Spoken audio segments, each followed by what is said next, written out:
Hello friends, welcome back to my channel again. और आज हम बात करने वाले हैं एक बहुत ही इम्पॉर्टेंट लॉ के बारे में। नहीं, लॉ ऑफ अट्रैक्शन नहीं, लॉ ऑफ कर्मा के बारे में। How law of karma affects your attraction cycle.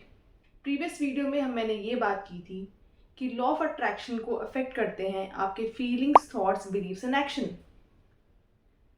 आज इस वीडियो में हम ये समझेंगे कि वो जो एक्शन वाला पार्ट है ना, वो कैसे इस चीज़ को अफेक्ट कर रहा है। हम बात कर रहे हैं भगवत गीता के बारे में। भगवत गीता में सिखाया जाता है कर्म योग। कर्म योग के अनुसार जो भी आपको कार्य करना है, जो भी आपको कर्म करना है, जो भी आपको अपनी ड्यूटीज परफॉर्म करनी है, वो सेल्फलेस होनी चाहिए, वो विदाउट एक्सपेक्टेशंस होनी चाहिए। यानी कि आपको अपने एंड रिजल्ट, परिणाम की चिंता नहीं करनी है। और कर्म योग के अनुसार आपका हर एक कर्म, हर एक एक्शन उस ऊपर वाले को यानी कि परमात्मा को समर्पित होना चाहिए। कर्म होते कितनी तरह के हैं? कर्म 3 तरह के होते हैं: सुकर्म, विकर्म और अकर्म। सुकर्म यानी कि वो कर्म जो धर्म और शास्त्रों के अनुसार है, यानी कि वो कर्म जो राइट पाथ पे है, यानी वो कर्म जिसके रिजल्ट्स आपको पॉजिटिव मिलने वाले हैं। दूसरे नंबर पर आता है विकर्म, यानी कि वो कर्म जो धर्म और शास्त्रों के अनुसार नहीं है, धर्म और शास्त्रों के खिलाफ है, वो कर्म जिसके रिजल्ट आपको नेगेटिव ही मिलेंगे।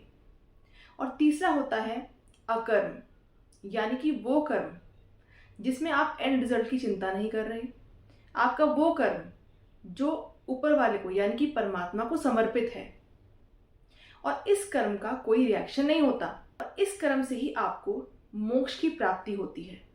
इस कर्म से यानी कि अकर्म से आपको cycle of Karma, cycle of rebirth से मोक्ष प्राप्त होता है, सैल्वेशन मिलता है। अब हम आगे अगर और विस्तार से चलें तो कर्म 3 प्रकार के होते हैं।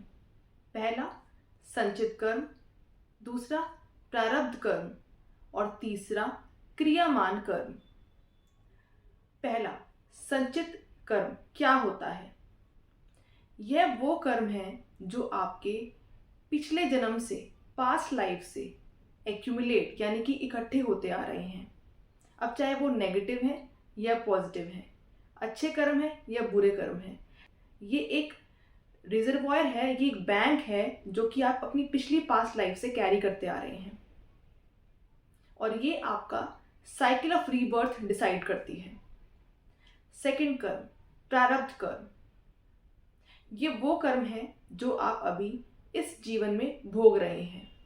यानी कि आपके सचित कर्म में से ही जो आपने अपनी साइकिल ऑफ रीबर्थ चूज की है, उसके हिसाब से आप जो अभी भोग रहे हैं, जो भी अभी आप एक्सपीरियंस कर रहे हैं, या फिर जिसको अभी आप अपना फेट, किस्मत समझ रहे हैं, वो है आपका प्रारब्ध कर्म। यानी कि ये वो कर्म है जो आप अभी भोग रहे हैं, जिसको आप अवॉइड नहीं कर सकते। और तीसरा क्रियामान कर्म, यह वो कर्म है जो आप अभी वर्तमान में, प्रेजेंट में क्रिएट कर रहे हैं।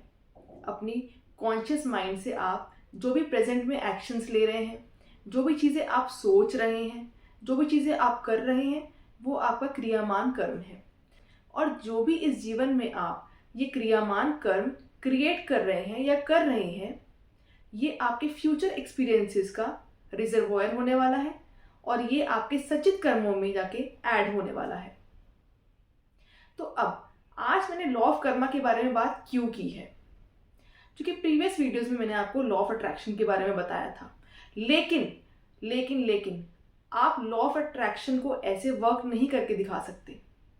जब तक आप अपना प्रेजेंट और पास्ट क्लियर नहीं करेंगे, तो लॉ ऑफ अट्रैक्शन आपके लिए सही तरीके से काम नहीं करेगा। लॉ ऑफ अट्रैक्शन कहता है कि आपके feelings, thoughts, beliefs and action match करने चाहिए आपको जो चाहिए चीज़, उसकी फ्रीक्वेंसी से।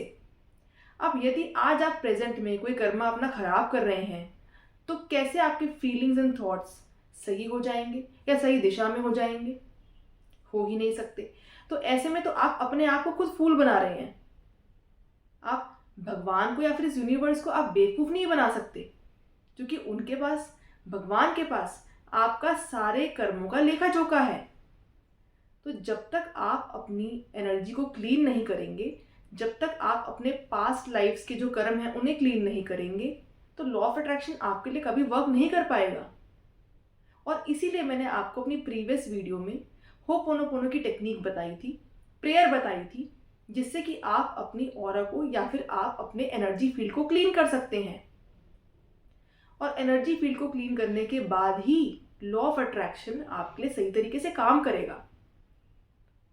तो अपने प्रेजेंट कर्मा को अच्छे से परफॉर्म कीजिए, उसको अकर्म बनाइए, without any attachment, without thinking of the end results. अपने उस कर्म को करिए और अपने उस कर्म को परमात्मा को समर्पित करिए।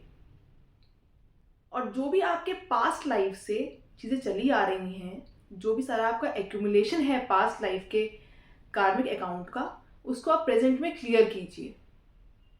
और इस चीज़ के लिए, इस क्लियरिंग के लिए मैं आपके सामने नेक्स्ट वीडियो लेकर आऊँगी, how to clear your energies. हम डेप्थ में बात करेंगे इस बारे में, हम पूरा का पूरा बेसिस समझेंगे कि क्या बेसिस है इसके पीछे, इस क्लियरिंग के पीछे, और हमें क्लियरिंग करनी क्यों है। So stay tuned to my channel for the videos and for self-healing.